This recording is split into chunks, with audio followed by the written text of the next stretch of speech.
Welcome to the Ask An Apologist live stream. My name is Matthew Mittelberg. I'm the Director of Content for Apologetics Inc., and I'm joined by the rest of the speaking team here at Apologetics Inc., and we are excited to talk about the questions that matter most to you and that are the deepest questions about our faith. And tonight we are tackling a deep one with the problem of evil and suffering.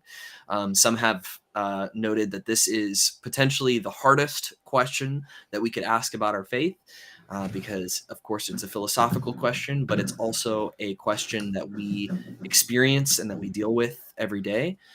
So we want to take this question seriously. We want to address it as best as we can, and we want to help people to think through these things biblically and theologically, and to face that challenge head on.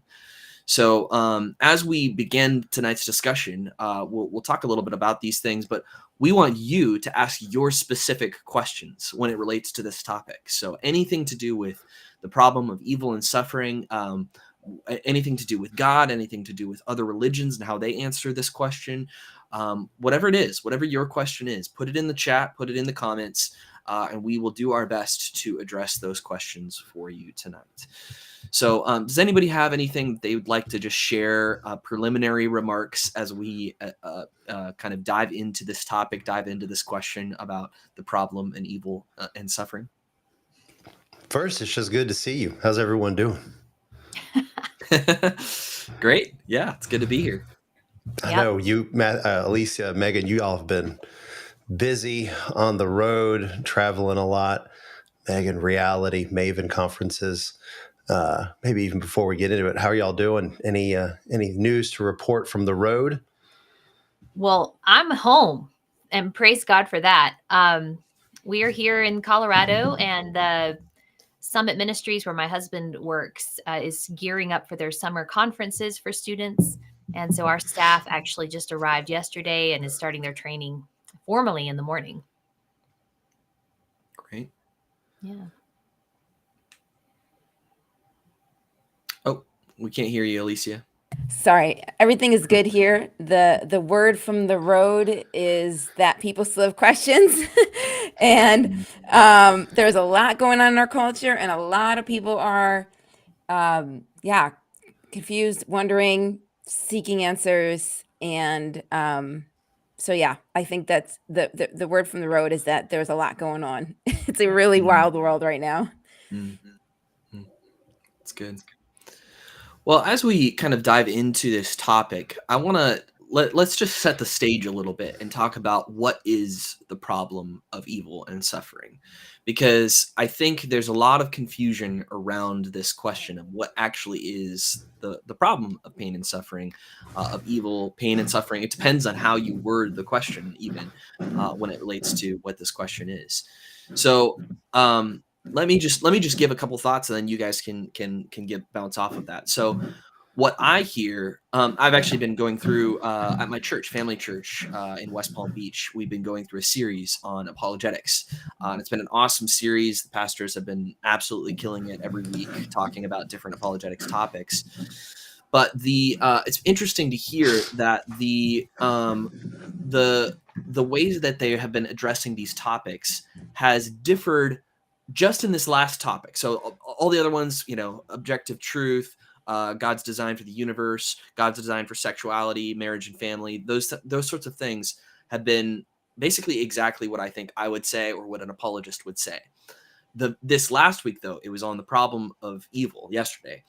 And it was interesting to hear that the question that was answered was not really the apologetics question. And what I mean by that is it was a very pastoral response to the question, where is God in my suffering? Or how should I go through suffering as a Christian? Which is a very important question. It's a question that we need to have answered. And if you're a Christian in a church listening to a pastor speak, odds are that's probably the question that you need to be answered if you're going through a hard time.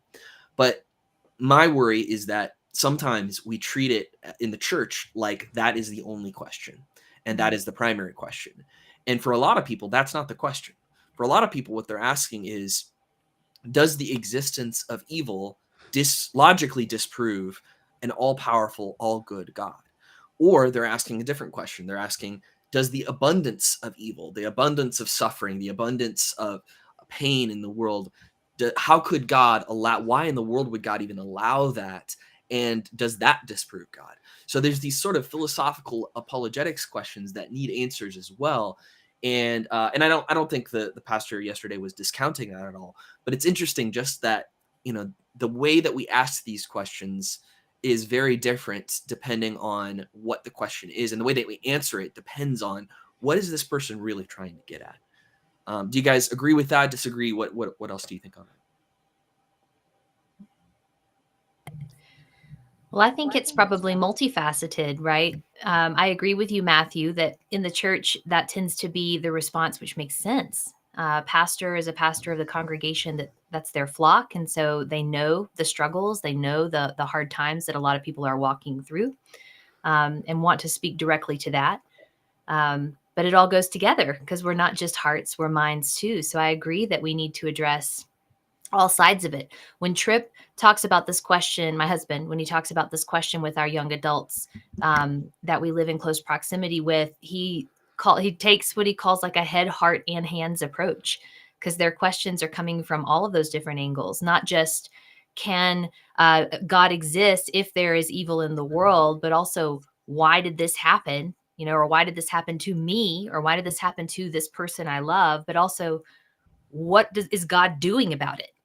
If there is a good God, then what is he doing? So all of these different facets there's probably a little bit of all of them in people's questions. But if we don't wrestle with the intellectual part of it, I don't know how our heart could exalt the God who is. So. Yeah, it's messy. It's all interrelated, right? It's not like anybody's purely philosophical or anybody's purely experiential. It's all tied together. And what I think I want to do is, as an apologist, I want to acknowledge that and help people, especially in the realm of apologetics. I want to help them with the head answers, because I do think a lot of pastors are very well equipped to help somebody to go through pain and suffering, because that's a part of their job. That's part of what they're doing, is they're shepherding people. They're helping people to grow closer to the Lord, and they're well equipped to answer sort of that question of, where is God in the midst of this pain, and how can I go through this as a Christian?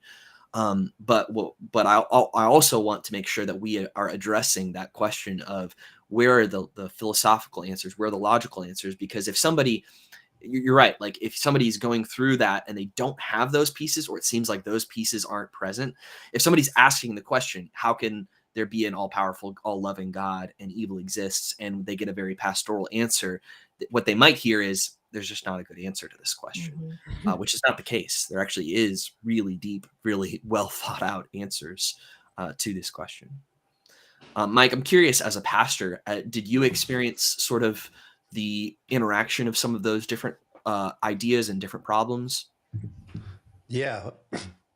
And it's a fair treatment of this is comprehensive, and being careful to only touch on one aspect of this. It's very emotional.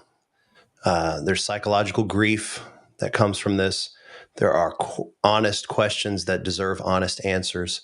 And then there needs to be some instructions. And so I thought instructions on what to do in the midst of suffering. So I thought what Megan said about Tripp, the head, the hands, and the heart, I thought that was a very good way to do it. And yeah, it is messy. And so when we come to this topic, it requires a lot of wisdom, a lot of empathy, and to seek understanding. And soundbite, trite textbook answers when it comes to this topic are often very inappropriate.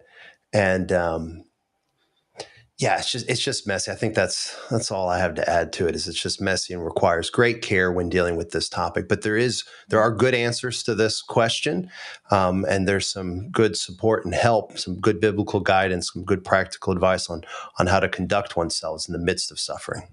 Mm-hmm. That's really good. Yeah, and I think part of the challenge that any person faces when answering this question is that, a lot of times people will come to us with a particular question on, why did God do this in the Bible, or help me understand this. And then what you do is you can answer that question and they're like, oh, okay, I get it. That makes sense. And they feel like there's like a completion to what they came in confused, but they leave, got it. And suffering is often, we unconsciously have that expectation, right? Like, so give me the answer that's going to make me be like, oh, okay, I get it. But suffering isn't like that. Suffering doesn't have that kind of an answer. And so any person, whether you're a pastor, whether you're an apologist, whether you're a theologian, whether you're a friend, whether you are a neighbor, whatever, any person who is asked any question on evil and suffering and pain and all of these things, you're not expected to give an answer that will somehow make the pain go away. Like, that's not really what we do with the answer to this question. And I don't want to give somebody an answer that somehow makes them not sad when things go wrong, that makes them not cry when there's sad things that happen in this world, when there is suffering, when there is people that are hungry, or there is a tragedy in a family. Like, I don't want to give somebody an answer that makes them say, oh, okay, I got it, I'm not going to be upset anymore. No, we should. This is not as the world should be. And so this idea that we grieve, and so even if I give an answer, you're still going to be in pain. And I think sometimes we don't fully realize that with this question. And I think it's why this is the question that philosophers, well, one of them that philosophers and theologians of all religions and no religions have been asking for thousands of years. We're always looking for this answer that's somehow going to make the pain go away. And I don't think that the pain is going to go away. I think what we do is we have the ability to kind of, maybe going back to what Matthew was kind of saying, the original challenge is we do have the ability to philosophically understand that there could be a good and loving God and there be pain and suffering at the same time. We can get to that point.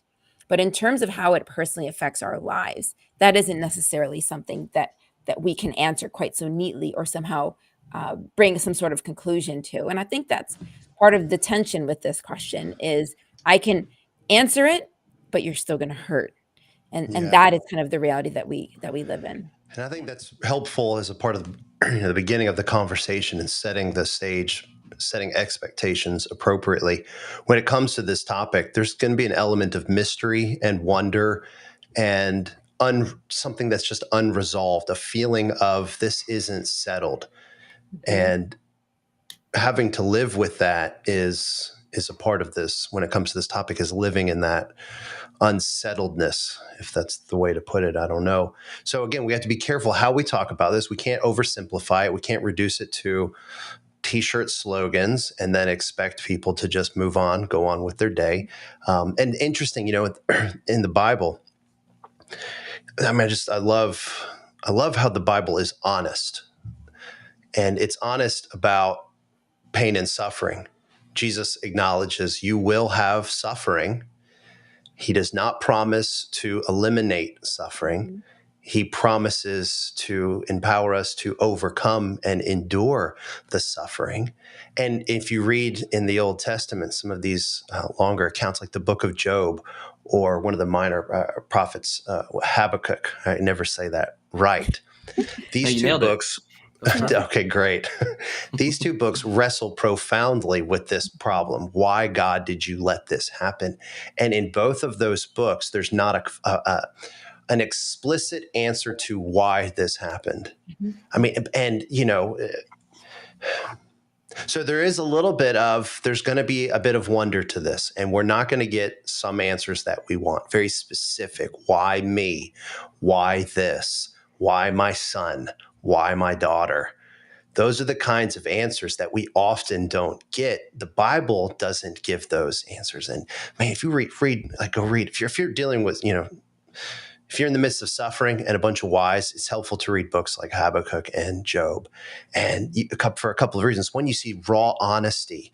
You see Habakkuk the prophet basically saying, this is, and I'm going to paraphrase this, but saying to God, how long are you going to do nothing and make me watch what's happening? Oh my gosh. But you get it, right? That anger, that sense of justice. The world is as it should be. You're just sitting around watching it, but worse than that, you're making me watch it. Why don't you do something about this? And the answer that is given is interesting, but it isn't the one that maybe you want. And there is some satisfaction in it. But, before I get too carried away or into the weeds here, setting the stage for this discussion, appropriate expectations is there's going to be a bit of, it just doesn't add up in some ways. That's not to say that there aren't good answers. That's also not to say that the existence of a good God and the existence of evil presents a logical contradiction that's a defeater for Christianity or anything like that. But when it comes to this topic, there is going to be there's going to be parts of pain and suffering that linger. It stays with us, and it cannot be just swept away by any trite answer. Yeah, I think to maybe go into a little bit of why I think there is that separation is that the way that I've talked about it when I give presentations on the problem of evil is I say there's kind of two broad categories or two primary problems. There's the logical problem, and then there's the experiential problem. And the logical problem is a problem that we can answer logically. So we can logically answer the logical problem. But the experiential problem, the solution must be experienced, and it must be experienced fully in order for us to fully receive that answer. And we won't experience that fully until we come into the kingdom, until we are fully embraced by the Lord, until we are fully in heaven in this relationship with the Lord, where we are fully restored and we experience the completeness of that peace.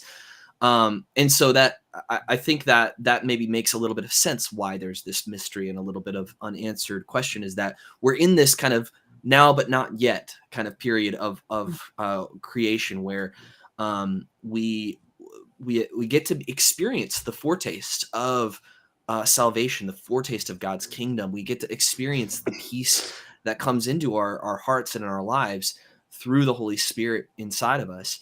And that is a real comfort. I don't want to minimize what we're saying here. We're not saying that there is no comfort when it comes to the Christian life and thinking about pain and suffering. No, I think I've experienced tremendous comfort and peace that goes beyond my understanding in the midst of some of the hardest times in my life, where I go, why am I okay? Like, why is it that I just sense that the Lord is with me in the middle of this and I'm able to go through this.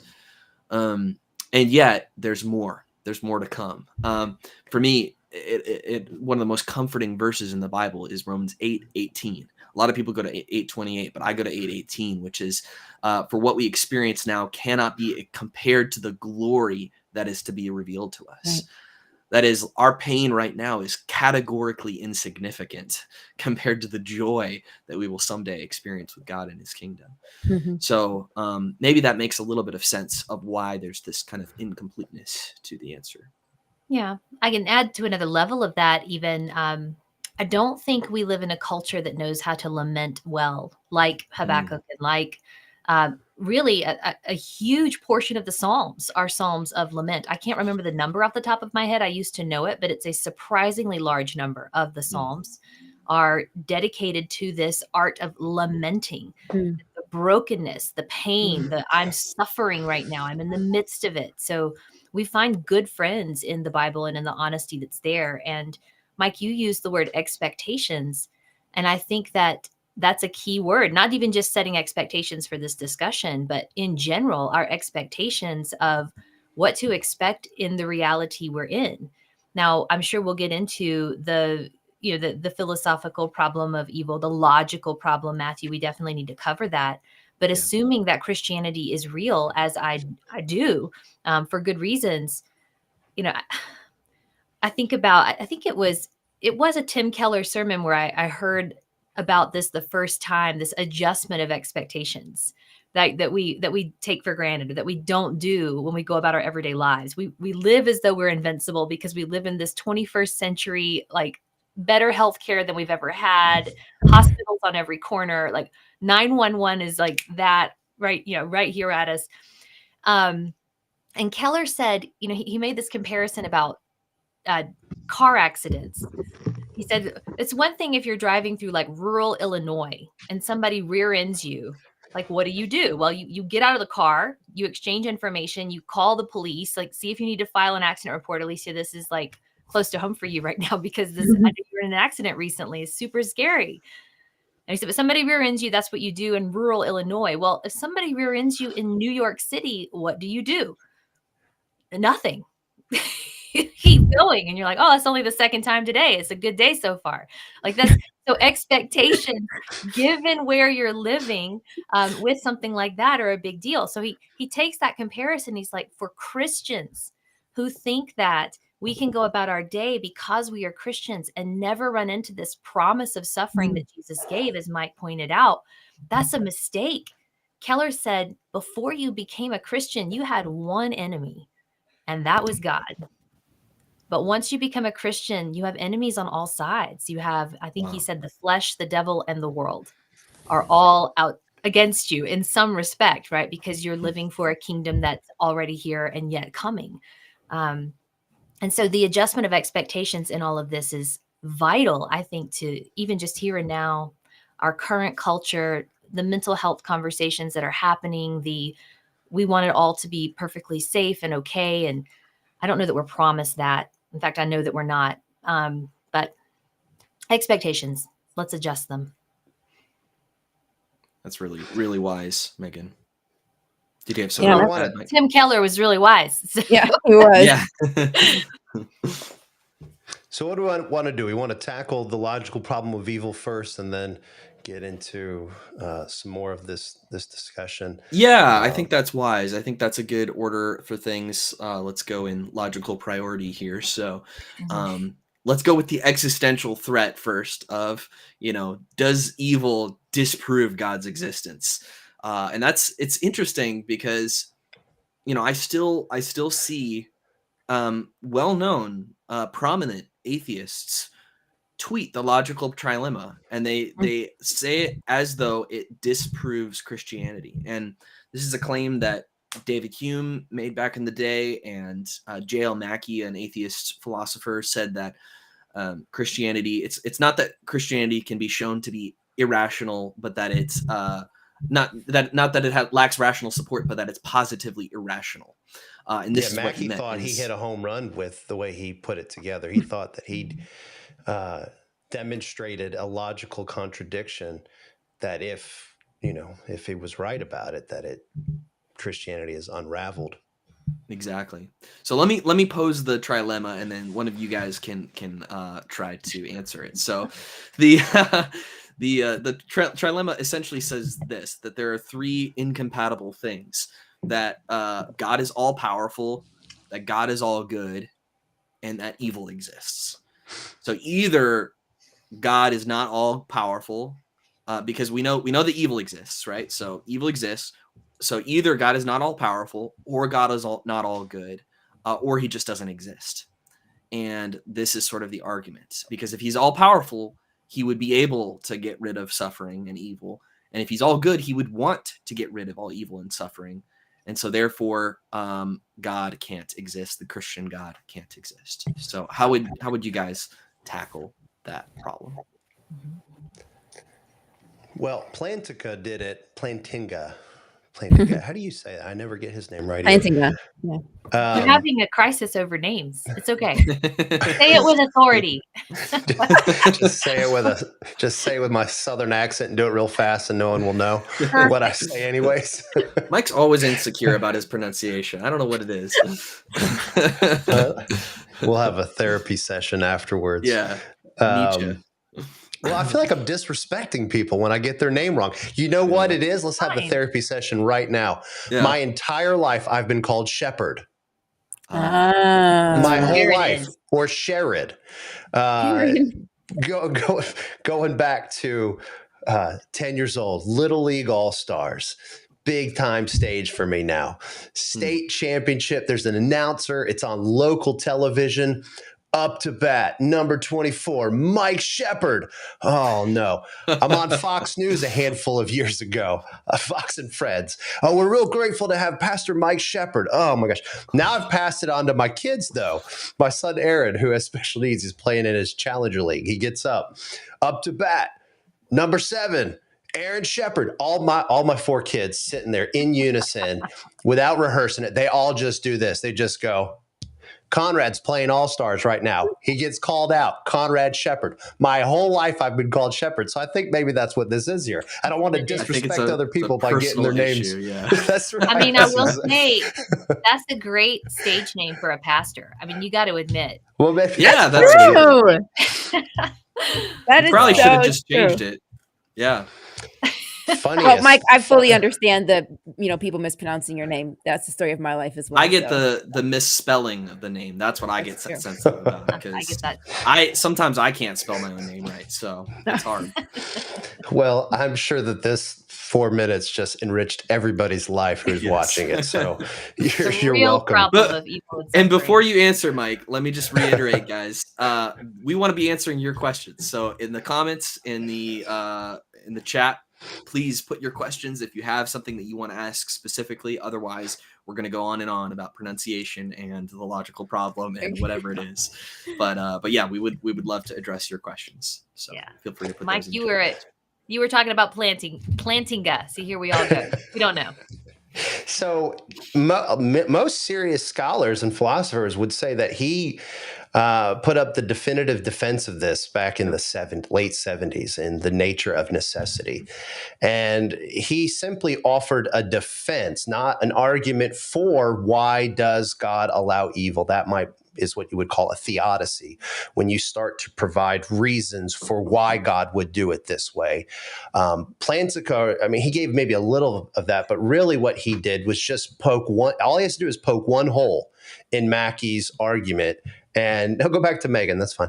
If he just pokes one hole in Mackey's argument, well, then it falls, and it shows, it demonstrates that this is not a defeater for Christianity, and that there's no logical contradiction here. And what Plantinga put forward was the free will defense, and it's very technical. I mean, if you read The Nature of Necessity, Plantinga does not cut any corners in making a very robust, clear, and articulate point defense here. But really, you can state it in a very succinct way. The heart of it is that, well, it's called the free will defense. And the heart of it is that free will is valuable. God deems free will to be valuable. And it is not possible for God to actualize a world with free creatures who only choose what is right. And so if Plantinga puts this forward, it's at least possible that God deems free will valuable, and it's not possible for him to actualize a world in which there are free creatures which only do right things. Well, there is going to be a reason why evil exists, and shows that those three things aren't inherently contradictory. And we can go into that and explore it more, but that's where, again, most serious philosophers look to Plantinga and say, yeah, he demonstrated that there is no contradiction here. The logical problem of evil for Christians just is not. There isn't one.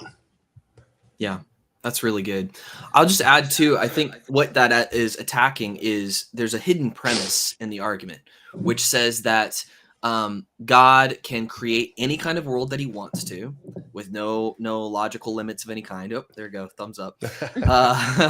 And that God would have no good reason for permitting the existence of evil.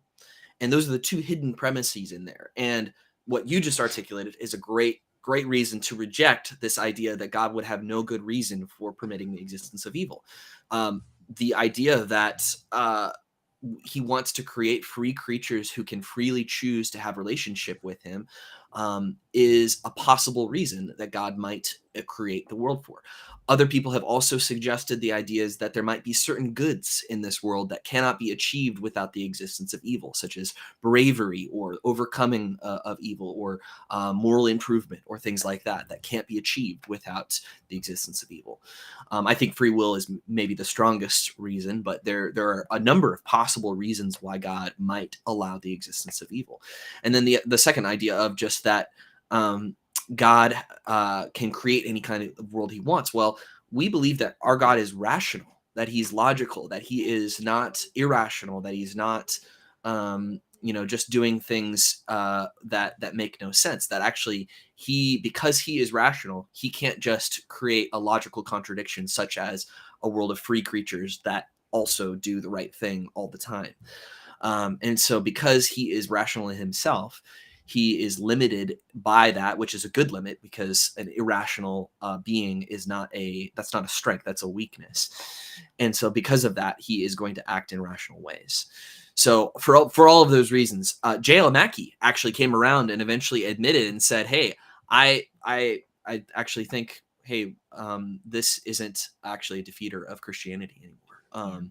And so it's interesting to see him actually come around on that question. Yeah, I've understood even the first premise, coming at it a different way, where the premise is, that this all-knowing, all-powerful being can do anything. The idea there is, well, an all-knowing and all-powerful being can do anything that knowledge and power can do. But there's this understanding about who God is, that he cannot do anything that is contradictory to his nature. So there are things that an all-powerful being cannot do, right? Yeah. Simple things, like we always get that question. Sometimes we get this from young people about, can God make a rock so big that he can't move it, kind of thing? Or can God teach a class so boring that he can't? Like, all these questions. Never heard that. That is funny. Yeah. So so there are things that God cannot do. He cannot do illogical things. Matthew, you just gave an example of something that's not logically possible. So there's already a problem with that premise. The second premise having to do with a good being would want to prevent evil. Well, as you guys have succinctly said through planting is reasoning too, unless there's a good reason to allow it. So all we're doing here is taking that formal syllogism, or the formal argument as it was presented, and looking at the premises and going, actually, these premises don't really hold up, because we can find flaws with the premises themselves. And just one more thing to add to that too, is just that we're saying two of God's attributes, that he's all powerful and all loving. And then we're saying we should be able to predict everything about the universe based on just those two attributes. But God is not just two attributes. He's a real being with many attributes. He's all knowing. He's all merciful. He's all gracious. He has all of these different attributes, not just goodness and power. And so we can't reduce him down just to those two principles and then say that we would know how he would act based on those two principles. And so our ability to predict God's behavior, I think, is severely limited by our own understanding of who God is and what he's like and what choices he would make in his infinite wisdom. So ultimately, I think this logical argument just doesn't seem to work. So in my experience with people, they'll hear and accept, okay, I get it. There's not a logical contradiction here. And it doesn't really make much of a difference to them, because they still go, so what, free will? It still seems, this is what you might call the probabilistic argument. It seems like there wouldn't be as much suffering, some design here. This is the best plan that an all-knowing being could have. Okay, I get free will, but you're telling me it would be this, it has to be this bad. Ricky Gervais, I'm not going to second guess how I said his name either, by the way. Good. I think it's okay. I think he's hilarious, by the way. I think this guy's a brilliant comedian. He's got an infectious laughter. And he was on probably my favorite comedian, Jerry Seinfeld, was doing the Comedians in Cars. And I absolutely love that show, by the way. Well, they're together. And at the end of it, one of the shows, Gervais comes up to Jerry and says, did you hear the joke about the man that was in the Holocaust concentration camp, and he died and went to heaven? And at the pearly gates, he tells God a Holocaust joke. And God sits there, hears it, and goes, that's not funny. And then the man says, oh, well, I guess you had to be there. Oh. And then Gervais and Seinfeld they lose it. Not like laughing, but like they're gripped by the, whoa, that's deep. That's profound. Whoa. I mean, because and then Gervais follows it up with, how arrogant do you have to be to pray to the God who didn't stop the Holocaust to help you find your car keys? Which is a hilarious bit too, by the way. the irony and the humor in that joke are good. I admit that that's a good joke. Now let's wrestle with his underlying premise here about, but that's where people are at, right? Okay, free will, I get it, yeah, whatever. Why the Holocaust? Was God there? Did he witness it? Why did he stand back and do nothing? That's the Habakkuk, right? That's the position there too.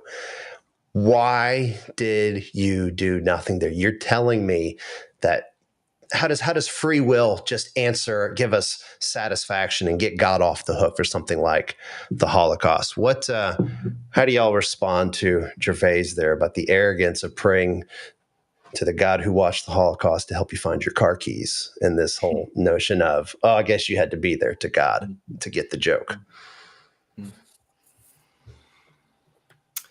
Yeah, it's a hard one. I think just to acknowledge again, I think we're now moving into the experiential question of why do we experience so much pain and suffering, and why is there? So I think there are some helpful things that we can think about this. Number one, I always want to say this is not just a problem for Christianity. Yes, we are talking about God of the Bible and all of that, but every worldview has to give an answer for why there is so much evil and pain and suffering in the world. And when you look at the answers that other worldviews give, it's not very satisfying. It's not very good. Whether it's atheism or some forms of New Age belief, which say, evil's just an illusion. It's not really real. It doesn't really exist. You just need to have a different state of mind, which just totally contradicts all of our experience and everything that we go through in life. Or it's a deification of, a lot of the Eastern worldviews that say it's just a different part of reality and a different part of the deity. And there's no real right or wrong or up or down. It's just all one big blob. And that's not satisfying either. Christianity says, no, something has gone wrong. Something's gone terribly wrong. This is not God's initial design for the world. He created a world that did not have pain and suffering. He created a world of perfect communion with him. And it's because we have rebelled against God, and we have continued to rebel against God, and we continue today to rebel against God and his ways, that we experience so much pain and suffering. And that seems to be an answer that is true to the way the world actually is, and describes it accurately, if not satisfyingly. And I think it's interesting to point out that most of the world's suffering is caused by other human beings. I've heard estimates of 90% of the violence in the world, 90% of the pain and suffering that we experience is inflicted on each other. I mean, we're seeing it right now with wars that don't need to be fought right now, and wars that are in self-defense, wars that are not in self-defense. We're seeing pain and suffering being inflicted on a huge scale right now, and we're kind of being broken of this illusion that we're just kind of going as a society, as a global society, towards peace. We're just kind of advancing. It's like, no, we're just kind of upping our technology and waiting for the chance to play with all our new toys, and so I think it's worth acknowledging, yes, we live in this broken world that's a result of the fall and the result of the choice that we've made, but also we continue to choose to hurt each other and choose violence and pain and suffering. Yeah. I think, Matthew, I agree with you. I think that to keep it on what we were talking about and connect it to the intellectual problem we were wrestling with a little bit. Yeah. And Mike, when you ask, what do you say to Ricky Gervais? Of course, I'm thinking in my mind, if I'm sitting in the car, what do I say in the moment? And it takes a minute to, on your feet, think of, how do I respond? I think one question I'd want to ask is, are you calling the Holocaust evil? And if so, you're right to do so. Yeah. But what makes it evil? So, and this is, I think of Bertrand Russell, who probably said it better. Was he the one who asked the question, that searing experiential question, what do you say, Christian, at the bedside of a dying child, kind of thing? I can't remember if he was the one who wrote that. He may have. I'm not sure.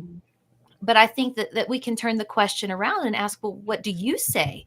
Because as we've all gone around and said, this problem is not just one for Christians. This problem is one for everyone.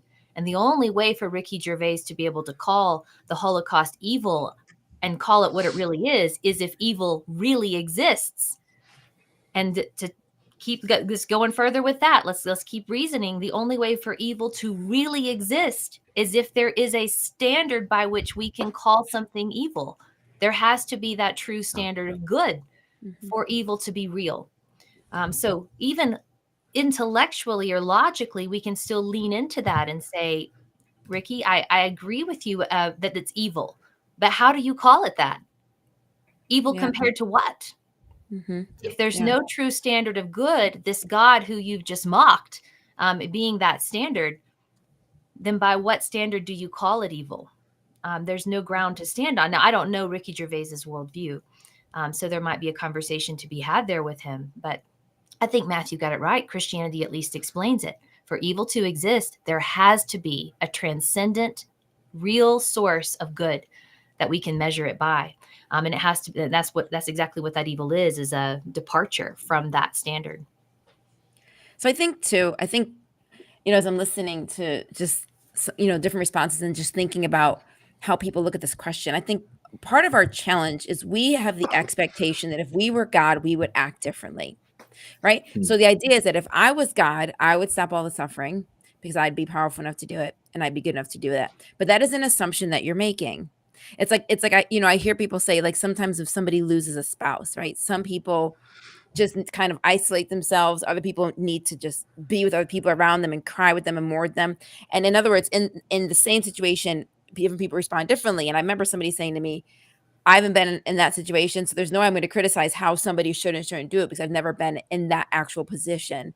And I think that there is a lot of that that happens at this question. So with this question, so for Ricky Gervais, he's assuming God wasn't there. My question is, why do you assume God wasn't?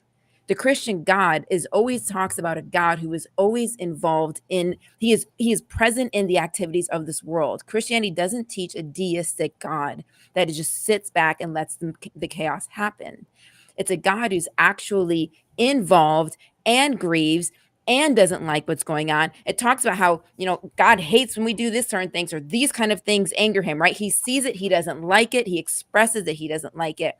And then when he does express that he doesn't like it and does something, then we get mad at him actually for doing that. I actually got asked a question once by a U.S. politician years ago. Why does God do what the God of the Old Testament seems like a horrible monster? Like, why would he act that way? And I kind of they wanted like a 7-second answer. So I gave like a 7-second answer. And their very next question was, why did God allow the Holocaust? That seems so horrible. So listen to what they've just asked me. They asked me, why is it that in the Old Testament, God dealt with evil and he seems like such a bad person when he deals with evil? And then they asked me, why didn't God deal with evil? He's a bad person for not dealing with evil. So when God acts, he doesn't win. When he doesn't act, he doesn't win. And so what we're doing is we're putting these expectations on God that this is how he should respond. And he needs to do it in a way that matches our approval status, that he did it in a way that we felt was right or we felt was good. But part of the problem that we have as human beings is we have a very limited perspective and we forget that. We actually do not see all of it. So let me just give you a simple example, right? If you had 2 bad things happen to you today, right? We would probably be frustrated and be like, God, what's wrong with you? Why did you let those things happen? Like, you could have protected me. You could have saved me from that. You could have, made something different in the circumstances so that wouldn't happen. Those are all fair questions. Okay. But what if you knew there was 300 bad things that were going to happen to you today and God only allowed 2 to happen? It changes the way in which you see it. So my question is, how do we know that second option isn't the reality? That there's actually 300 bad things that could happen to us on a daily basis, but he only allows those 1 or 2 or 3 things. And we always read it as there was 3 bad things that happened. He didn't do anything. He didn't stop it, versus reading it as he actually stopped 297 bad things. My question is, we don't have the ability to know which one is true in our daily lives and in any situation. And we always assume it's the first, that these are the options and God failed. And the thing that I like to remind people is, look, there's nothing in the Bible where God says he is going to stop all evil or he is going to stop all pain right now. If there was, then yes, we would have a massive contradiction and a massive issue with the Christian God, because evil and suffering exists. He doesn't say that, though. He never made that commitment to humanity that he's going to stop it all now. He talks about he will deal with it in the future, but he doesn't say that he's going to do it now. And so we're holding him to an expectation that he never said that he would actually meet. And I think sometimes, once again, we are putting our expectations on God as to how he should act, how he should be, and how we would be if we were in his shoes. That's really good. There are certain understandings. I mean, but let me just be the skeptic. Okay, so you're admitting that God was there, watched the Holocaust, and did nothing. You have anything more to add to why he might have let it happen? Well, I guess he could have clearly stopped it. Sure. Well, I guess I would have said, how do we know that he did nothing? Right? Once again, every pain and suffering that we see is what. Hard on the skeptic here. So that's Go the ahead. best he could have done. Well, hold on. The best he could have done. Well, once again, right? Anything that happens is something that God allows, right? And so what we don't see, what we never see, is all the things that he actually does stop. So here is the reality. If you want God to fully stop the Holocaust, then here's what you're also saying. God, anytime I want to think an evil thought about a friend of mine, you're going to have to stop it. You're going to have to stop it because you stopped it over there. So it's wrong for you to stop at the Holocaust and not stop what's happening over here. Anytime I want to punch somebody in the face, you're going to have to stop it. And anytime I want to lie to somebody, you have to stop it. And what's going to actually happen is, if we want God at that level of intervention that we are demanding from him, is it will make us bitter and angry towards him, because we will feel like we can't live, because he's constantly stopping all of the evil. And he's constantly stopping even our bad actions and even the things that we do. So I guess I would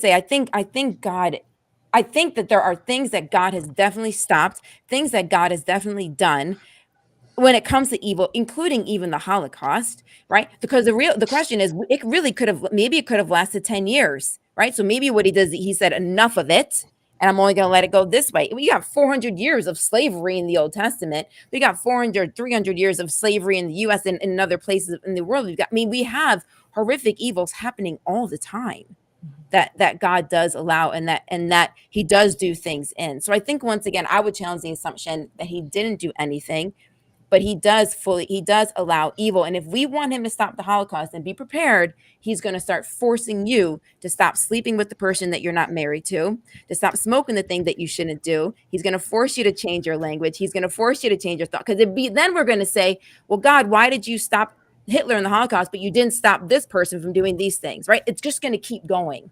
So if he massively stops this, he's going to have to stop me.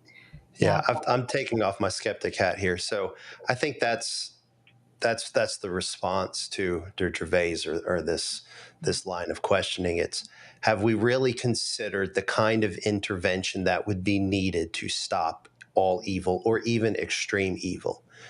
So to play on Gervais' idea of the arrogance of praying for your lost keys to the God who didn't stop the Holocaust.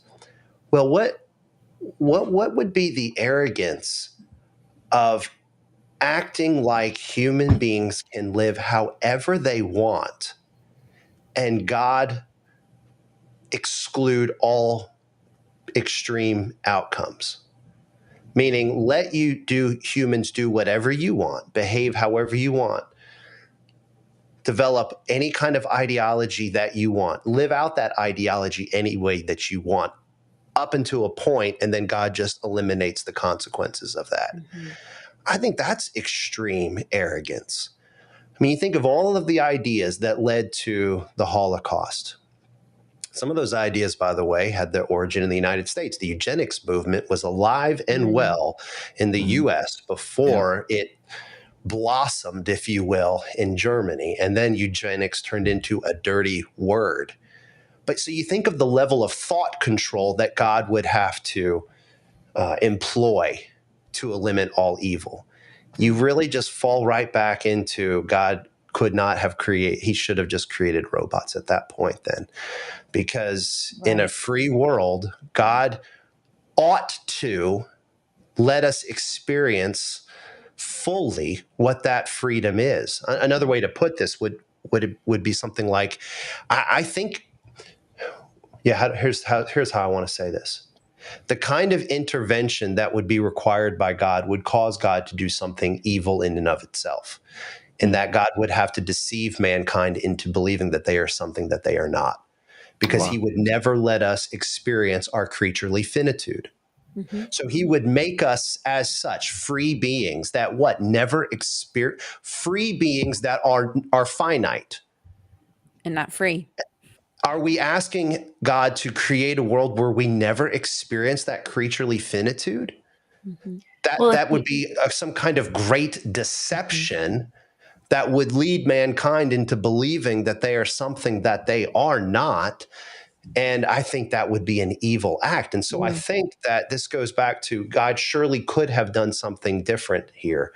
I'm not quite sure. Or if he could have, you got to follow it all the way to where freedom does not exist, or the world we live in is illusory because we are freely living but never experiencing fully the consequences of our freedom, thus being deceived by God as to what we are and what reality really is. Yeah, it's a great point. Megan, say what you're going to say, but then we got some comments and questions that are coming in. So I was noticing amongst us had the question about God's standard, which relates very much to this question.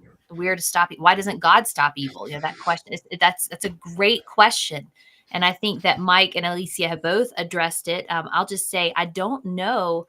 For God to eradicate evil, I don't know how really to separate evil from the evildoers. So if we're going to take it to the to the level of how far are we going to follow the reasoning to do away with evil, he would do away with all of us. And apparently he saw something worthwhile in keeping us around. So scripture, Alycia, I think you're right. It doesn't talk about God's promise to do away with evil right now. It does talk about his future promise. And it does talk about the fact that he is long suffering, that he is patient.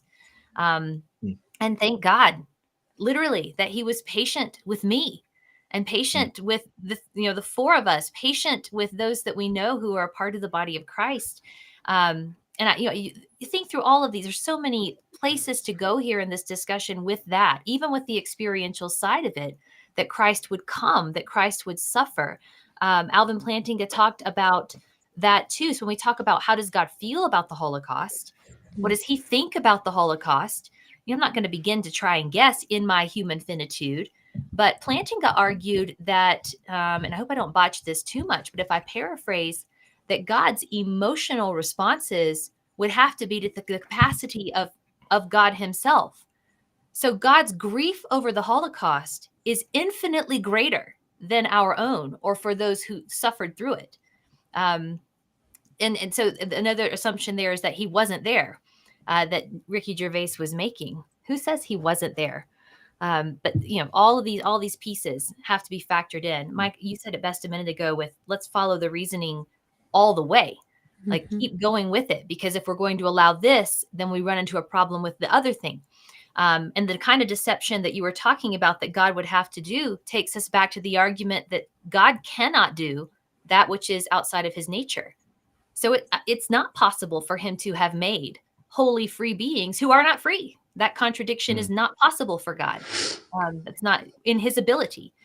So that was a lot in that. I could think suffice to say that there are two ways to answer the Holocaust question. Why did he allow it? Anytime somebody asks me, why did God allow this to happen? Why did God allow this to happen to me? My answer is rightly and truthfully, I don't know. I don't know.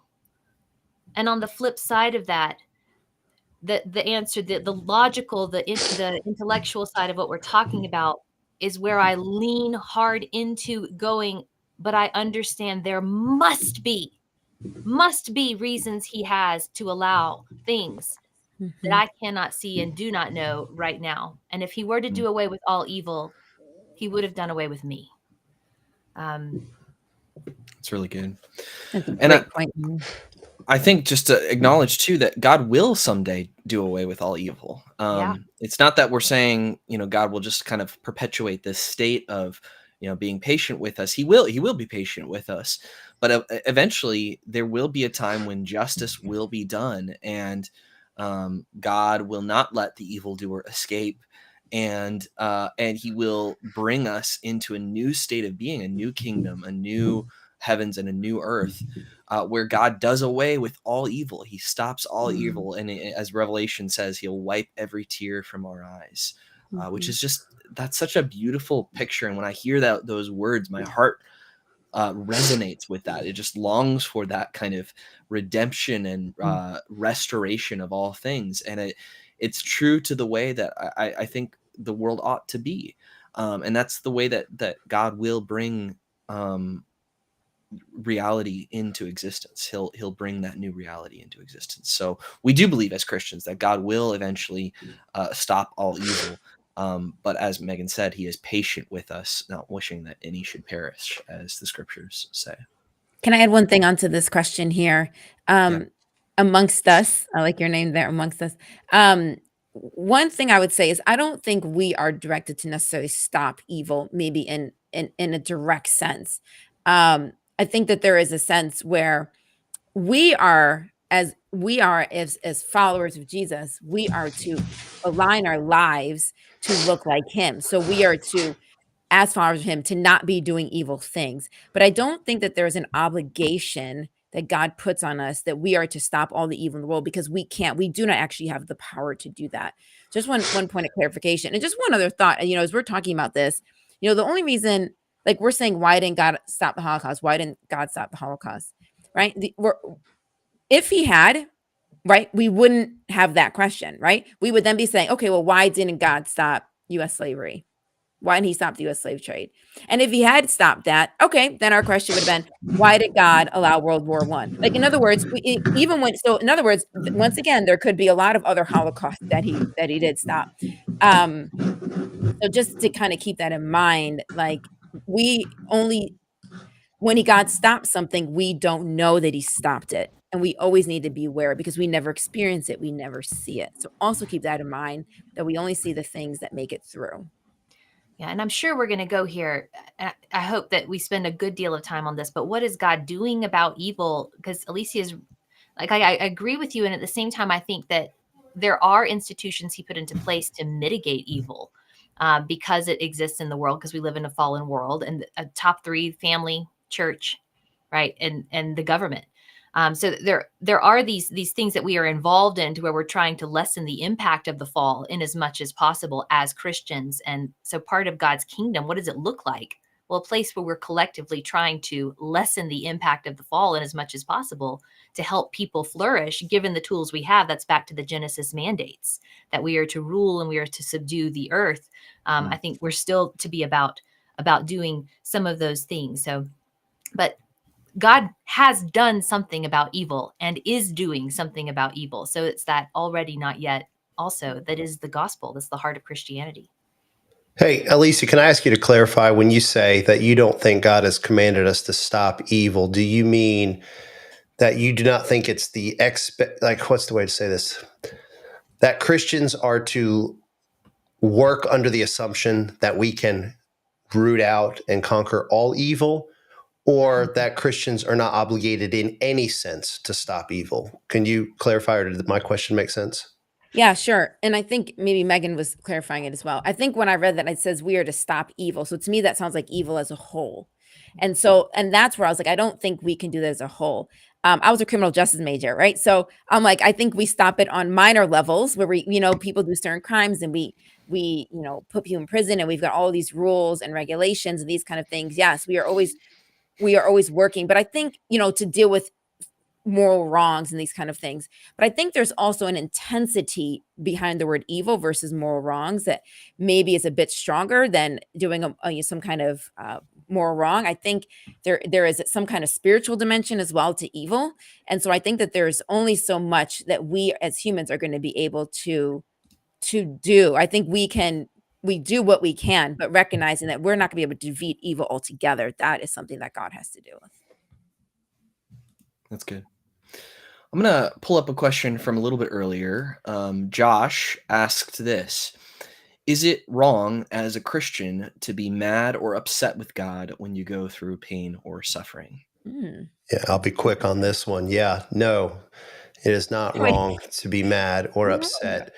They're fine and healthy emotions. Anger is an emotion created, invented by God. There's appropriate anger, there's inappropriate anger, there's righteous anger, there's unrighteous anger.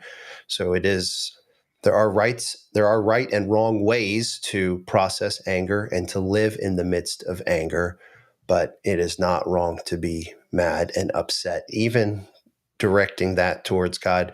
You read the book of Job. Job calls God a bully, basically says, stop bullying me. Don't you have anything else to do? Why are your eyes fixed on me? Can't you just leave me alone, move on to somebody else? Same thing with Habakkuk. How long are you going to sit by and do nothing and just watch me, make me watch all of this?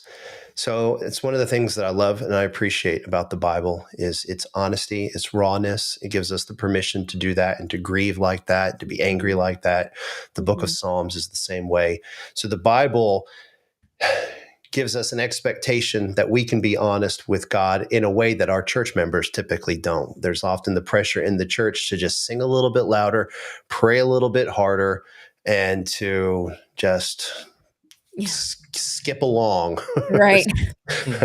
Right. And so, no, we can certainly be mad and upset. We can bring it and grieve that way to God. He is big enough to handle it. He's big enough to handle our emotions. But let us also just be very careful about how we do that, especially understanding that this is the God of the universe. And there ought to be some reference, even in the midst of our anger and grief. So doing that well, we'll do it well sometimes. We'll do it poorly others. And the same God that will handle it will also forgive us. He's the one that went to the cross for us. That's great. Just one last line on that is I heard a saying once that God is a big boy and he can handle your feelings. And that just kind of stuck with me, this idea of actually what God desires from us in prayer, I think, is honesty. He wants us to honestly express what we're feeling. And you read the Psalms, a lot of the Psalms are very honest. It's David crying out to the Lord in the midst of his pain and honestly expressing what he's feeling. So I think the worst thing, you're right, Mike, like one of the worst things we can do is pretend to God like we are not feeling what we actually feel, or try to pretend like everything's okay when it's not. Bring those feelings to the Lord. Come to him in the midst of your pain, and I think you'll find that he meets you there, and he doesn't blame you. He doesn't hate you for the way that you feel, but actually he can walk with you through those feelings. So some practical ways to do that, by the way, and this may sound, I don't know what this sounds like, but journaling is a way to do that. Write it out. Yeah. To the level that you have creative ability, write songs, write stories that capture this. This is one of the great values of art. It is a way for the artist to express their feelings, their desires, their aspirations, process all of this. And then other people that get to read them get to process too. And it's a way to insert yourself into a story or song and to make sense of your emotions and to deal with it appropriately. So real quick call for the Christian artists. And by Christian artist, I don't mean somebody who hides a cross in every painting. I just mean a follower of Jesus who also has some artistic ability. We need art that deals with suffering and grief. We don't just need the stupid, mind-numbing songs that we sing every Sunday at our churches. We need some songs of lamentation. We need some dark stories that deal with the nasty things in life, but deal with them in a biblical way that allow us to immerse ourselves into these stories, experience the fullness of life through a story. I mean, this is just, again, what arts do. And it allows us to process and to cope and to deal with these things. So, I kind of offered two different things there, the simple way of journaling, but then also moved into calling all Christian artists to create some art that allows us to to process and to grieve and lament well. I like it. Good. There's a question that kind of relates to this kind of how do we feel in the midst of pain and suffering. So I'm going to bring this up from Christian on our YouTube channel. So thank you for asking this, Christian. Can you tell us how you feel God around you? How you sometimes feel the goodness? Sometimes I cry when I see a sunset or the way a full moon lights up a forest. Is this God, or do I need to see a shrink? Thank you love for the it. honesty of your question there. So good. Oh, Christian, I love this. This is such a great question. I don't think you need to see a shrink, first of all. I think actually there is something very beautiful about your experience. This idea that when you see a sunset, you see a full moon light up a forest, and it does something to you. Let me give you an example really quickly. I was speaking to a atheist friend of mine, and as I asked him, I said, has there ever been a time in your life where you wish that there was a God? And he's like, nope, not really. He's like, but there have been times in my life when I've been struck by the beauty of creation and been sorry that there was no one to thank. And that always stood out to me. He appreciated the beauty of creation, and part of him experiencing creation was for him to connect with their creator. It's almost as if the creation is saying, there's something bigger here, there's something grander here. And when you see me, when you experiencing me, you're getting a little glimpse of the bigger. And that bigger is moving you in some sense, but you're not quite sure what's moving you because all you see is the nature around you. But it's like it's talking, even though nature doesn't talk. So you have all of these interesting experiences there. And I think the Bible can help bring some clarity to some of this. And it talks about, in Romans chapter 1, talks about that God's invisible, his divine qualities and invisible attributes have been clearly seen through what has been made, so that people were not without excuse. It's this idea of what they call within Christianity what's called general revelation. This idea that we get glimpses and hints of that there is something bigger out there, that there's something grander out there, that there is some sorts of spiritualness, divineness, but it doesn't necessarily mean that you can look at a tree and say, or look at a sunset or look at an ocean and say that Jesus died and rose from the dead. It's not, you're not necessarily going to get that from it. But there is this sense in which I think the natural world does help. Going back to the first part of your question, I think it is a way of helping us feel God around us. So let me give you an example. I always find it interesting that whenever we discover a remote tribe somewhere in the world, they're never atheist, right? These might be a civilization that lives in some forest, someplace somewhere that is completely separate from society, and they're never atheists. They believe in like a tree god, a sun god, the ancestor god, the spirits. There's always this sense of something bigger, and they live completely in nature, right? I think that there is something very real and in terms of connection and comfort that we can find in the natural world. I mean, think about it. We were created in a garden. We weren't created to be on a desert or a plateau. We weren't created to, just live in a barren land. We were created in a garden where we ate and lived, coexisted with nature and the animals and these kind of things. So all that to say, I don't think you need to shrink. I think it makes perfect sense when you see a sunset or a full moon and you find that there's a sense of beauty in there. I think that is intentional. And I think that there is a lot of comfort in be able to experience God through the natural world. So there's actually studies that will tell you that people who spend more time in green spaces, so and green and blue, so that's like forests, parks, cemeteries, lakes, rivers, oceans, that they are much healthier than people who just live in cities.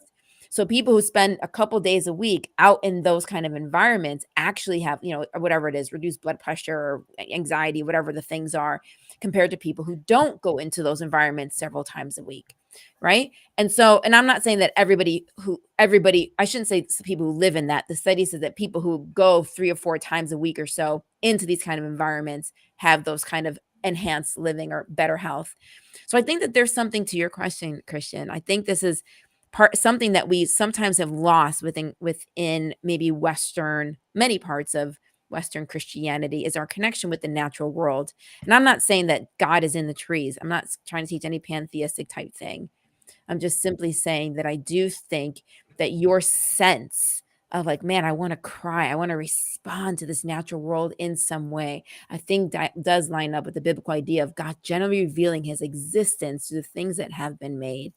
And so I think going through any kind of, suffering or pain, just to stay on topic with what we're dealing with, I do think you can feel God's goodness. And then I think you can feel God's beauty or comfort within the natural world. Going to a forest and just feeling the wind or feeling the breeze or just watching the squirrels or the chipmunks run around. When you've experienced death, sometimes you look around and you see life continuing on and you're like, wow, like there is still a sense of joy and beauty and laughter, even though I'm hurting. And I can still maybe see if there's a way I can join in with that too. And so I think all of those things that you say are great. And I love that you're having those experiences. And I would continue to encourage you to do that there is a sense of God within the natural world. Not that he isn't. I'm not saying he's in the trees and God is a lake, right? Not pantheism, but there is definitely that sense, I think, that you can get from the natural world around you.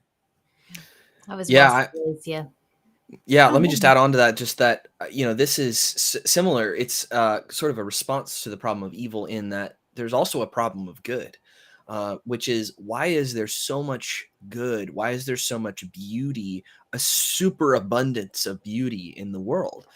And actually, I'm a big fan of Sherlock Holmes, and I quote him a lot in my talks, and have a whole talk around the theme of Sherlock Holmes. But in one of the books, Sherlock Holmes gives an argument for the existence of God based on the superabundance of beauty in the world.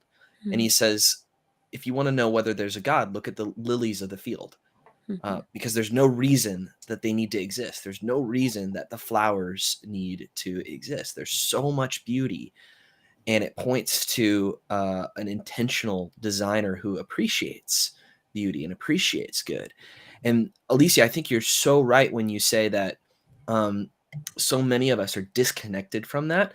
And I think it's part of the enemy's strategy to disconnect us from that. It's I part agree. of his strategy to get us distant from the natural world, distant from the beauty of creation, focused on, these short dopamine bursts of pleasure instead of the actual beauty and majesty of creation, which is all around us. I think the Garden of Eden is actually probably a mistranslation. It was probably the beach of Eden. The ocean and beach of Eden is probably a better translation there. Matthew loves the beach, guys. That's where he's going. I love the beach.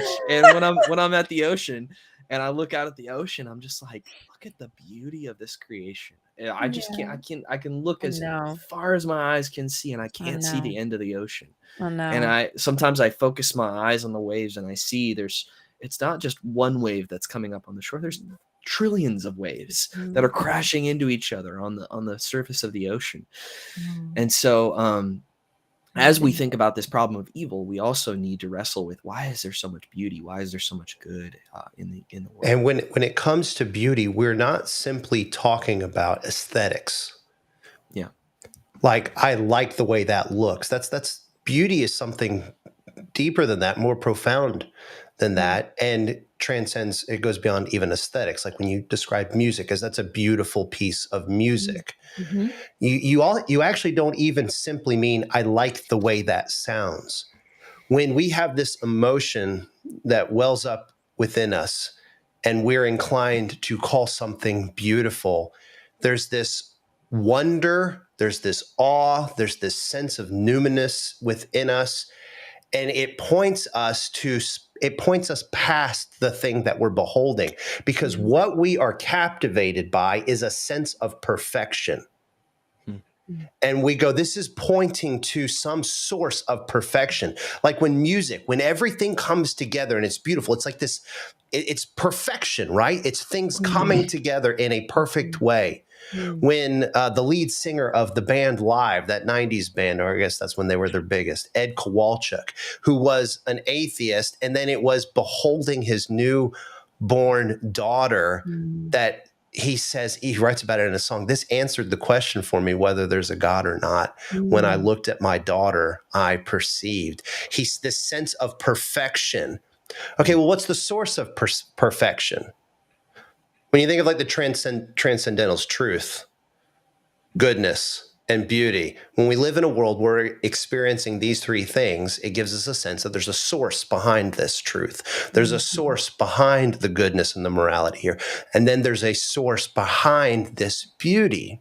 What is that source? And so, yeah, when you look at the sunset, it's not just you got emotional and was like, wow, that makes me want even to believe that there's a God. It's actually you're being drawn to the source of the perfection that you are beholding in that manifestation there of creation, or in a song or in a painting or anything like that, because there is a source of pure, true beauty and perfection, and that is the God Almighty.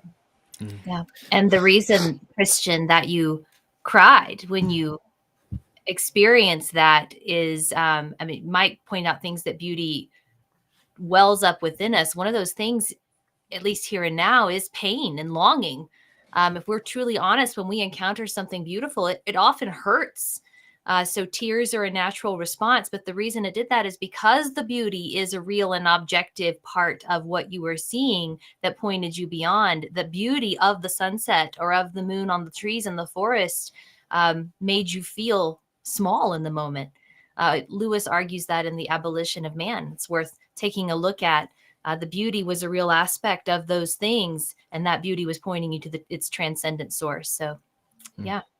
Well, and I was going to bring up Lewis too. Just he argues in the essay Transpositions that it's the goodness and it's God coming to us through those things. It's his goodness being packaged into these things, because when we look back at those moments of our lives where we experienced beauty the most, or we experienced joy the most, if we were to go back and do those things again, we wouldn't feel that way. We wouldn't have that same experience. Why? Because it wasn't the thing that was giving us. It's honestly the problem with people that make their lives about a sport or an activity, and they try to get that same high, that same experience of what they had.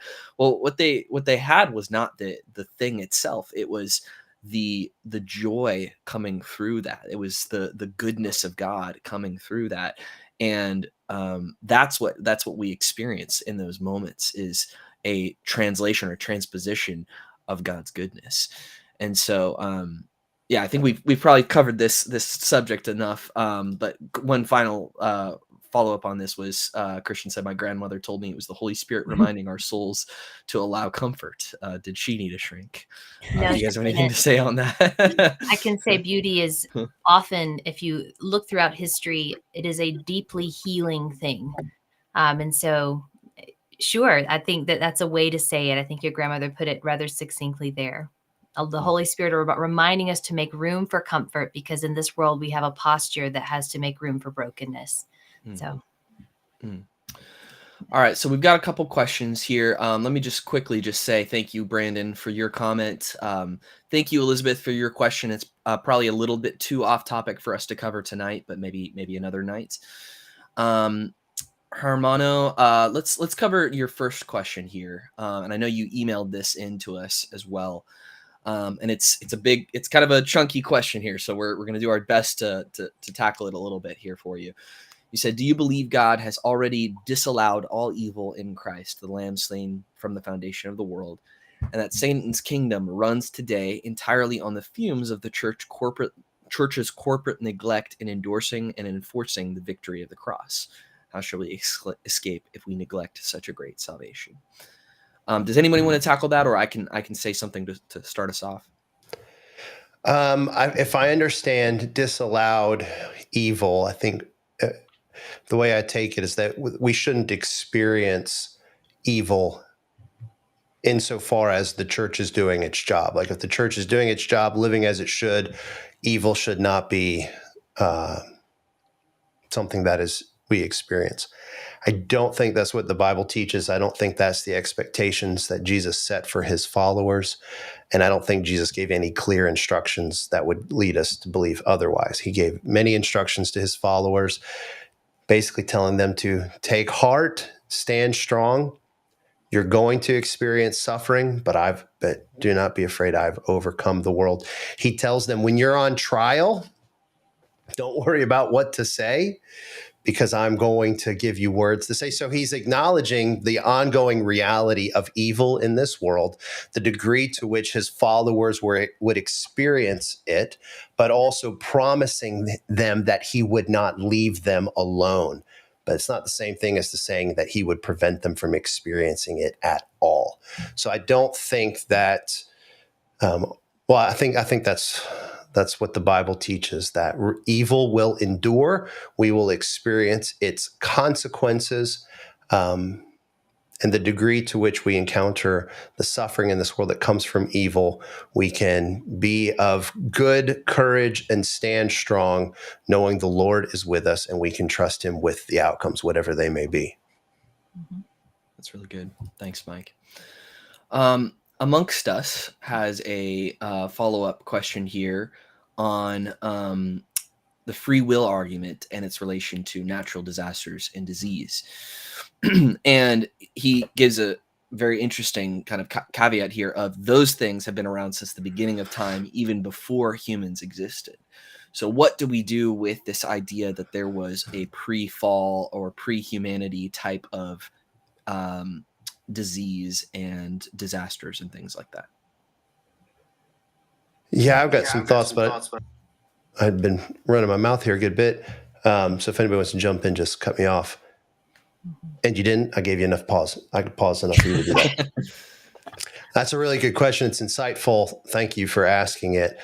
You might put these categories: moral evil, that the free will defense would cover, and natural evils, if you will, things that cancers, disease, natural disasters.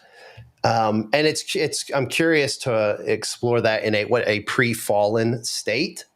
I have a lot of questions myself about that. Like, prior to the first sin, could Adam have stumped his toe? And if he did, would he have experienced pain? I'm inclined to say yes. I do think that would have happened. But there's no way to know. It just speculate, because I don't think the Bible is perfectly clear about that. Once sin came in, thus entered pain. I don't think the Bible's that clear on that. I'll have people that want to challenge me on that, of course, but I don't think the Bible's explicitly clear about that, but this gets into this other conversation. Did the fall radically change the nature of humanity, such that pre-fall we were like immortal, invincible beings that never made mistakes and never experienced the limitations of being a creature? I don't think that's the case. I think human beings have always been of a certain kind, and if Adam had stumped his toe, he probably would have felt it. So I think some of the explanation to natural disasters and even disease, it's simply the reality of experiencing creaturely finitude. We are not perfect. God created a good world, not a perfect world, which is not possible. God cannot create other beings of ultimate value. I mean, there is only one God. There cannot be multiple beings of ultimate value. I mean, that's another logical contradiction. So creaturely things are going to have creaturely limits, and we're going to experience those creaturely limits. And then there's things like the collision of good things. Like, for example, it's good to be free and to have a catch and throw a ball with my son. And if it so happens that my daughter walks out expressing these good gifts herself and walks into the path, you're going to have the collision of two good things being experienced by creatures of finitude. And it's an inevitable part of it. And so I think to some degree, the world that we live in, there's going to be the collision of good things. And it's just I don't know if I want to use the word consequence, but I'm going to use it for now, of creaturely things experiencing their finitude. And it is as it should be. The degree to which the presence of sin in this world, though, affects things, I think there's something there, though, again, I don't know how clear the Bible is on that. It does talk about how creation itself is groaning, waiting for the redemption of all things. So there is imaginative language in Scripture as if sin has infected all things, and could reason has made things worse, right? Where we experience our creaturely finitude in worse ways. I mean, part of the curse, right, that God gave to Adam was that our work would be harder. work existed pre-fall. After the fall, there's a certain level of frustration that we didn't experience beforehand. So I do think there's enough in Scripture to say that just the nature of being a creature, we're going to experience our limits. The presence of sin in this world is going to make us experience those limits in harsher and harsher and harsher ways. But I think that is the nature of what it is to be a creature and not the creator. Mm-hmm. I would also just add there's a couple assumptions that are in this question. One is that we're talking about an old Earth that has existed much longer than humanity has existed, and there's this evolutionary chain of development and all of that. So that is an assumption. It's potentially true, but it's one way of thinking about it. Not all Christians would agree with that. Some would say, no, God created in 7 literal days, and there wasn't any death prior to the fall of humanity. There also is the angelic fall, which is described in Scripture, and that could have caused certain effects in the world that predated humanity's fall. There's also the idea that there's a difference between pain and suffering. So animals certainly have the ability to experience pain, right? They have neuroreceptors, they have all of these things, but they don't have the ability, under many philosophers' conception of it, they don't have the ability to suffer, in the sense that they are not aware of their pain. They're not reflective about their pain. They're not going, why, God, is this happening to me? They have these neurochemical responses and survival instincts that make them respond in certain ways to pain.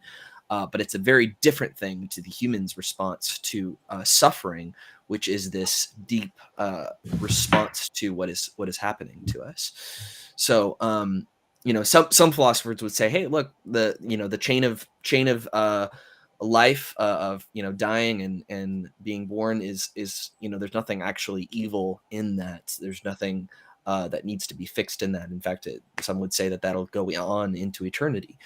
I don't know what to do with all of those questions. I think there's a level of speculation when we're talking about these things, and so I think there's some different ways, and you can feel free to disagree with any one of those things, but we're talking about different philosophical ways that we could resolve this question. And I think too, to keep in mind amongst us here, I'm talking to amongst us, not amongst us. Yeah. That there's many things that we also cause and do damage to ourselves. So the America, for example, has massive high cancer rates in comparison to other countries in the world. Clearly, there is something that is happening in this country that's causing that. Now, people can debate whether it's environmental, whether it's in the foods that we eat, whether it's in the air we breathe. I mean, whatever. We can debate that. But the point is that there is something that we are doing to ourselves. And so there is a level here where we also need to recognize certain responsibility. If I'm swinging a bat around and whether I intend to or not, I hit somebody. It's like, well, you were swinging the bat around, Alycia. You opened up the possibility of these kind of things happening, of hurting somebody because you were doing this particular thing. So I think we need to also keep in mind that there are many things that humans do to cause certain kind of diseases, even within their own bodies. Not everything, of course, and we know that. But I'm just saying, keep that in mind as well, that there is also a level in which we are causing some of our own suffering and some of our own pain.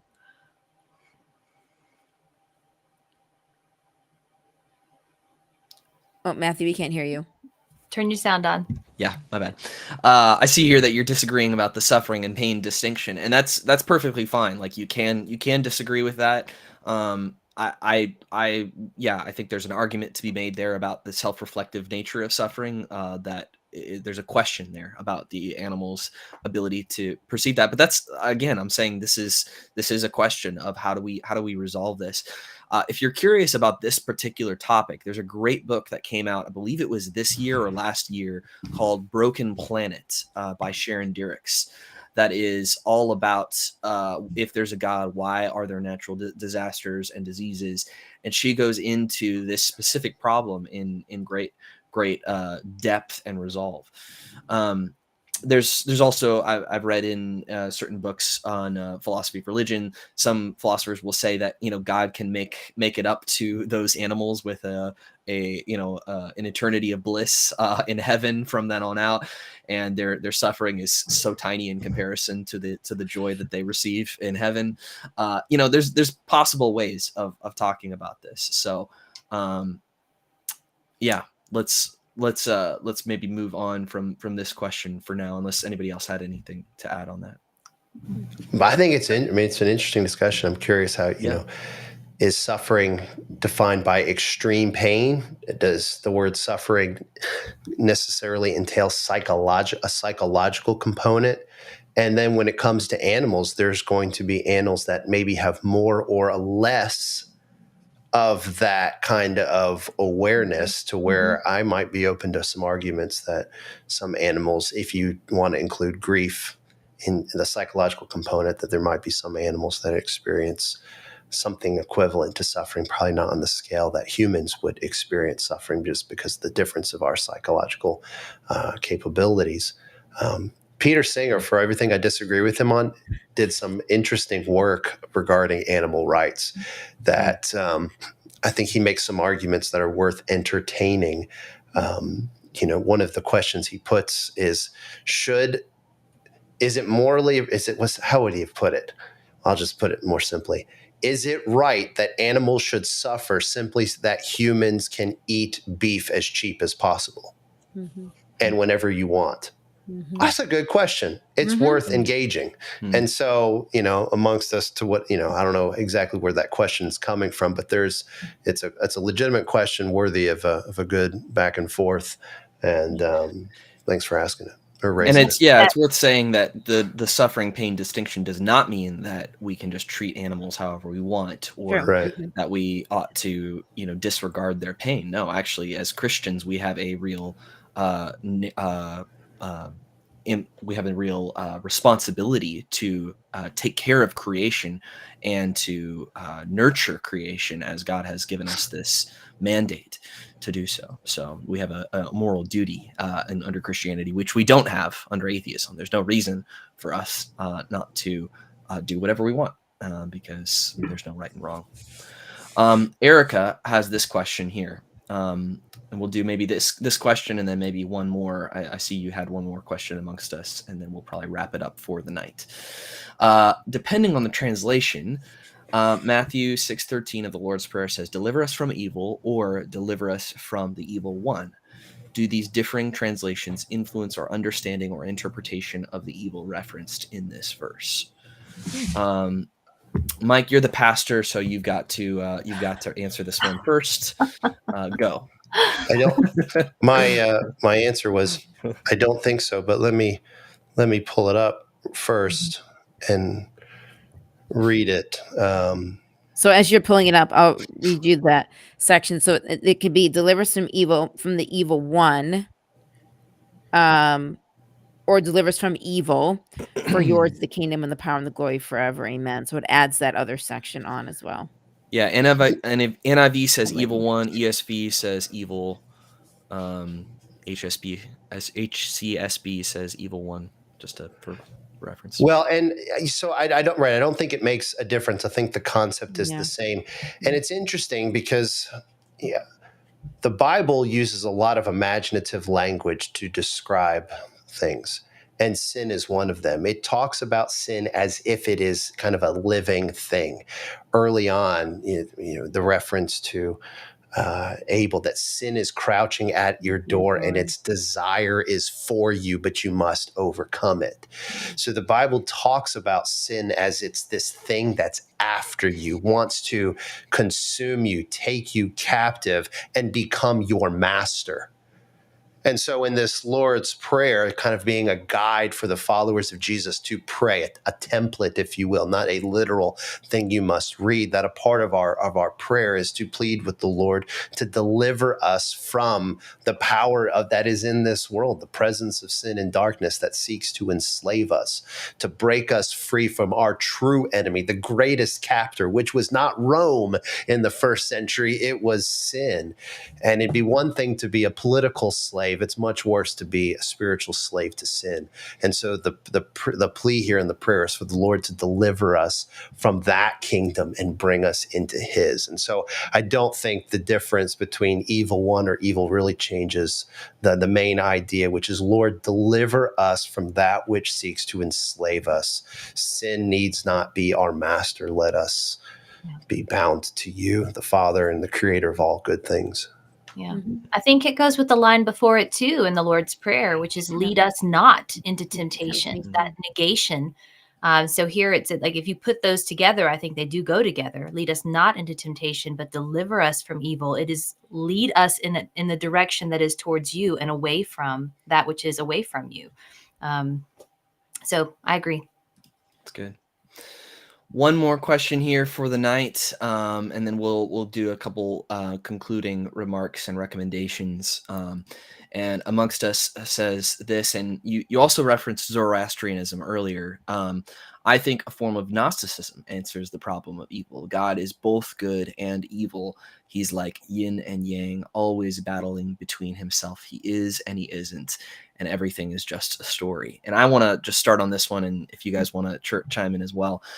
I really want to push back on this one amongst us. I really think you need to rethink this one a little bit, because this perspective gets rid of the idea of objective right and wrong.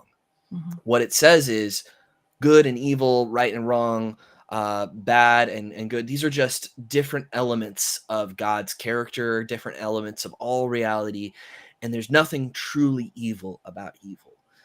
And this blurs those distinctions in such a way that I think is totally contrary to our experience. When we experience the worst things in the world, we don't say, "Ooh, I don't like those. Oh, I don't prefer that aspect of God. Ooh, I don't, rape and slavery and torture and murder. These things are not just preferences. These are truly evil. They're wrong. They ought not happen." And this is the core of, I think, why the existence of evil points to God. It's what C.S. Lewis talked about with the straight line and the crooked line. And he this is what broke down Lewis's atheism, because he had this atheistic perspective, but then he thought more about the nature of evil. And he said this, he said, "My argument against God was that the universe seemed so cruel and unjust. But how had I got this idea of just and unjust? A man does not call a line crooked unless he has some idea of a straight line. What was I comparing this universe with when I called it unjust? Thus, in the very act of trying to prove that God did not exist, in other words, that the whole of reality was senseless, I found that I was forced to assume that one part of reality, namely my idea of justice, was full of sense. Consequently, atheism turns out to be too simple." So I think if we are willing to say that there are some things that are just objectively wrong, and that means wrong, universally wrong, in every culture, in every scenario, no matter what the culture believes, no matter what the people believe, no matter what the situation is, always rape is wrong. Always slavery is wrong. Doesn't matter what the laws of that country were. They were absolutely wrong when they did those things. Where does that universal standard come from? And it needs to come from a God that is good, that his character is his standard of what reality is. And all of morality flows from that. And if God is not absolutely good, if he's not actually reliable, if he's a deceiver, if he's good and evil, then we'd have no standard. There's no true standard out there. And so I want to push back on that for you. Yeah, Matthew, I think you're right. It didn't just dismantle his atheism. It also, as he continued his reasoning, dismantled his any possibility of dualism. Because he talked about good being something in and of itself. These good things are good in and of themselves, where what we call evil is always a perversion of that which is good. Yes, It's not yes. evil in and of itself for evil's sake. And so I think that's it. These are both, by the way, in Mere Christianity, which is probably the quintessential book that I think everyone should read, regardless of worldview. So, absolutely, yeah. Couple book recommendations I'd love to give on this subject. I think we've already given Mere Christianity just now, which I think is excellent on the kind of the overall rationale of The Problem of Evil. This one, The Problem of Pain by C.S. Lewis, I think is fantastic. He goes very, very in depth into this. Seabass, I see your question on animal suffering. Again, that book from Sharon Diericks, who is a Cambridge-educated brain imaging scientist. She wrote the book Broken Planet last year, which is all about if there's a God, why are there natural disasters and diseases? And she gets into animal suffering and all of that as well. We have a great one here called Why You Matter by Mike Sherrard. Thank you, Jeremy, for recommending that. Great shout out there as well. You need to clarify that's Mike Sherrard's book for people who don't get the joke. Yes. Hey, if you didn't get that joke, don't buy my book. I don't want to be associated with you in any way possible. Seabass, I also see your question about normative ethical theory. We don't have time to get into that, but check out Paul Copan if you want to get into some real deep ethics. He's got I can't see that question. What is that question? He says, also curious, what is y'all's normative ethical theory? By virtue of what does something become good or bad?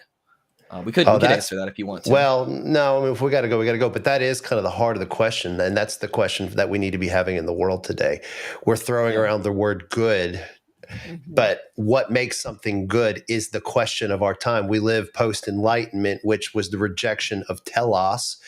And, telos would be the ultimate aim of a thing. Like when you call, like, this is a good cup, you have some notion of what a cup is for. Hence, the word good means something. Well, if you reject the notion of telos, that nothing has inherent design or purpose, what is the word good even mean? That's where the conversation needs to be for right now. And we need to be having it. But ask the question at 8:00, man, not 9:40. Come on. It's such a good question. I mean, I will just say really, really briefly, just that Paul Copan, who was one of my professors at Palm Beach Atlantic University in my philosophy religion program, talks about the divine command theory, and he defends divine command theory, which is interesting because in my undergrad philosophy class, I'd only heard a caricature of divine command theory and how it is, supposedly ridiculous. But Paul actually does a really good job defending this idea that a perfect God who is the standard of goodness, he actually has value in and of himself, intrinsically, can make commands that are normative and objective for us. And so, definitely, I would encourage you to check out Paul Copan's website, where he's got articles on ethical theory. He's an expert in that field. And that, I'm not saying that we all necessarily agree with that here. I just was impressed with the depth and quality of his response on that question. And before we sign off, I think it's important to say for those, and we talked about, we wanted to address the logical problem of evil and suffering, but for those walking through hard things, it is not wrong to ask these questions. Yeah. It is not wrong to bring your questions to God. It is not wrong to bring your laments before God. Look at the Psalms, like we pointed out. Look at some of the things in Scripture, and like Habakkuk, like Mike was saying, like, how long are you going to let this go on, God? Like he's crying out in his limitation as a human being, still trusting in God, but doing that. And just to leave with a picture of our suffering can do things to us. I have a good friend who, when he learned that he might be losing his son was born with several medical issues, and it was just kind of touch and go for a little while there. And when he learned that that was the case, he sat in his car one night and he said he just started crying out to God.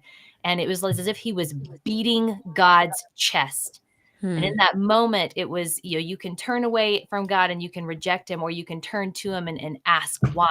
And he said, God held on to me so tightly, but I was beating his chest the whole time, and he did not let go. So for whoever needed to hear that, I'm not sure, but when we're walking through hard things, we have to make room for the hard thing, because we are complex beings in a broken world, but we serve a God who is good, who has dealt with evil, who is dealing with evil, and who walks with us through the hard. So there's that.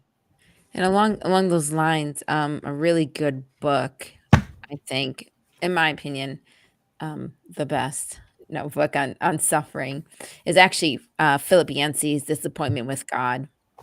And I think it's going to deal a lot with just like what we were talking about, all the raw emotion, the anger, the frustration, just feeling like he's failed you, and dealing a lot with a lot of those personal kind of questions. And so I think that's a really good book for anybody who is going through suffering. We were doing a lot of philosophical type stuff and trying to see if God can exist with evil suffering. We're doing all these kind of things, but there's definitely people out there who are watching who have tears streaming down their face, right? Because they're going through something or they are dealing with something. And so I don't want to at all minimize what you're dealing with as we're trying to talk about natural disasters and these things we cause to ourselves and all this kind of stuff. The reality is, and Megan alluded to earlier, but I often try and tell people, we don't do a really good job in Christianity or in the culture of talking about how to live in pain. And the reality is, in this world, in this broken world, it is going to hurt. We know that. And so the tears are going to flow. We're going to be upset because we feel like, God, you could have saved this situation. You could change this and you let this happen. And, and that is part of being in this world, is we are going to hurt. It's going to be painful and it's going to be hard. The only thing is that as a Christian, we grieve knowing the end of the story. And we know that the end of the story is a good one. And while it doesn't mean that, it's going to change whether, your loved one passed, or it's going to change the sickness, or it's going to change. It doesn't mean it's going to necessarily change that. But when you know the end of the story, it's going to change how you live through your situation, how you process through your situation, how you experience your situation. And so I'm really thankful for the hope that we have. That this pain and suffering, the things that we are going through, these are temporary things. It will not always be like this. There will be a new heavens and a new earth. And, as Revelation says, Matthew referenced it, God will wipe every tear from their eyes. There won't be any more crying. And so just know that, we in Christianity, there's, God who suffers as well. And somebody once said, I may not know the reason for suffering, but I know that no other God has scars. And I think that is a beautiful thing to be thankful for, that the truth of the Christian gospel is that God has hurt too. He knows your pain and he knows what it's like and he will fix it. Just hang in there. That's great. We got, go ahead, Mike. No, I've said it all. Great. We got one final question, which is, when will y'all go live like this again? Thank you so much, Seabass, for asking that question. And the answer is, we do this once a month. This is our Ask an Apologist live stream. And so we have not yet scheduled the next one, but we will be putting that out on our socials. We'll be putting it out on our YouTube channel. So if you've not already followed us on our socials or subscribed to our YouTube channel, do that so that you can get notified when the next one is posted and scheduled. So but also hit us up. We're filling up our fall and beyond speaking calendars. And we're very much interested in being on universities too. So if you're a part of a college, in the States or even beyond, and you'd be interested in having an event there, hit us up. We love audiences where we can give a thought-provoking message, but then entertain Q&A like this. And hopefully you get a sense the spirit through which we do it. We want it to be thoughtful, compassionate, even slow pace. Like, what do you mean by that? Oh, let's unpack that. We're, soundbite answers have some value to give, some anchors for your thoughts to place your thoughts on. But a lot of these things require just back and forth. And let's wrestle with this together and seek truth together, because most people, even if they're not a follower of Jesus Christ, believe that Jesus was right when he said truth sets us free. So if you want us to come and deliver some of these talks in person, we'd love to do it. We'd be honored to come work with you and your group or your school or whatever you're part of. That's great. Well, thank you, everybody, for joining us tonight. And last thing, Seabass, is that your real name or is that a reference to Dumb and Dumber? I will be so happy if you're throwing something Dumb and Dumber's way. Okay. Guess we'll find out. We will have to find out. I don't know. I don't know if we have time for with the names. Getting the names right. That's right. 5 seconds to answer, Seabass. Right, 5 seconds. Type quickly. 2, 1. All right. Thanks so next much, time. guys. Appreciate all it's in your reference questions. to my real name. Oh, answer. real all name. right. So now It's you in just called reference to him my- Dumb and Dumber. Wow, Mike. You just called You his got, real if name. you have, Dumb if and you've Dumber. seen the movie, you'll understand what I'm saying, and he'll be honored. Proud to say I have not seen it. So What? all right. Before the next time we do this, you have to watch Dumb and Dumber. Can I do that on my work hours? Is that okay? No. You heard it here first. Here, he's assigning work outside of work hours. Take it up with all HR. right. God bless everybody.